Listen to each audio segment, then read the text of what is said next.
Most space companies take months off after conducting an important launch, but for SpaceX, that's never the case. Whenever they launch Starship, they are already preparing for the next one at the same time.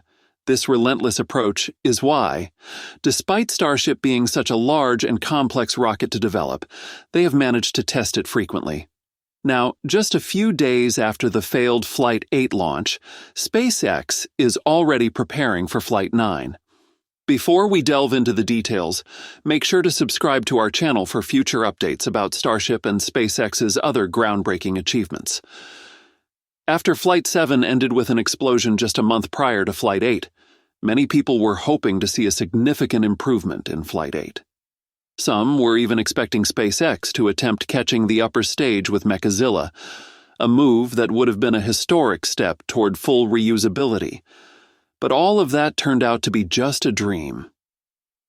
Flight 8 did not bring the success that many had hoped for. Instead, it ended even worse than Flight 7, with a catastrophic failure that highlighted major issues still present in Starship's design. The test began like many others before it. SpaceX conducted all pre-flight checks and loaded Starship and its super-heavy booster with supercooled liquid methane and liquid oxygen. The countdown proceeded smoothly, and at liftoff the massive rocket ignited all 33 Raptor engines, generating an immense amount of thrust as it roared off the launch pad. Everything seemed to be going well in the first moments of flight. The booster performed its role, propelling Starship through the lower atmosphere before executing its hot staging maneuver to separate from the upper stage. At this point, Super Heavy successfully executed a controlled descent and was caught by Mechazilla. This was a major milestone in SpaceX's pursuit of making the entire launch system fully reusable. The booster's return was a huge success, but that was where the good news ended. The upper stage of Starship, which was supposed to complete its ascent and proceed with mission objectives, quickly ran into trouble. Before the ascent burn was completed, an unexpected event occurred in the aft section of the vehicle. This caused the loss of multiple Raptor engines, which are critical for Starship to maintain stability and reach its intended trajectory. With multiple engines failing at a crucial moment, the vehicle lost its ability to maintain control. As the situation worsened, Starship began veering off its planned path. Without enough thrust and with an unstable attitude, the vehicle struggled to stay on course. SpaceX's systems tried to compensate, but with the loss of too many engines, there was little that could be done to recover. Within moments, the vehicle's condition deteriorated further, and communication with Starship became unstable. Then, just about 9.5 minutes after liftoff, all contact was lost. The upper stage had completely failed.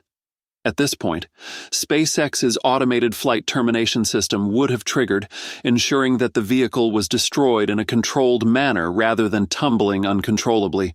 The exact cause of the explosion remains unknown, but SpaceX later acknowledged that an energetic event in the aft section of Starship had led to the engine failures, which in turn caused the loss of control.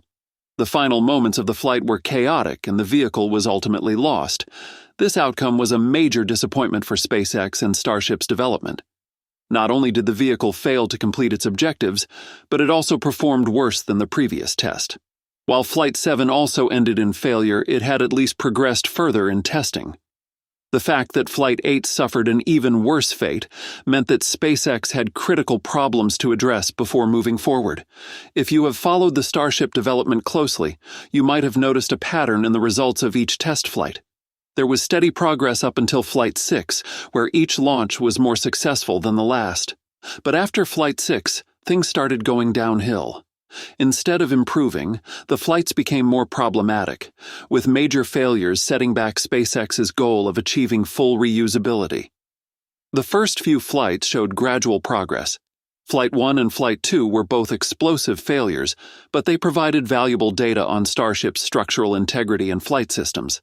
Flight 3 made significant improvements, getting much further into its ascent before an issue with hot staging caused a loss of control. Then came Flight 4, which successfully completed hot staging, but still failed during re-entry. Despite these failures, each test was getting closer to the goal of a fully reusable system. Then Flight 5 took things to the next level. The booster executed its first-ever soft landing attempt in the Gulf of Mexico, and the upper stage survived long enough to transmit data about its re-entry. This was a major step forward, proving that Starship could operate in space and that the booster could be recovered in a controlled manner. But the peak of success came with Flight 6. This was the best test flight SpaceX had ever conducted. For the first time, the Super Heavy booster successfully returned and was caught by Mechazilla. This was a historic milestone, proving that the launch tower catch system worked. The upper stage also performed better than ever, completing its ascent, coasting through space, and re-entering the atmosphere without any major issues.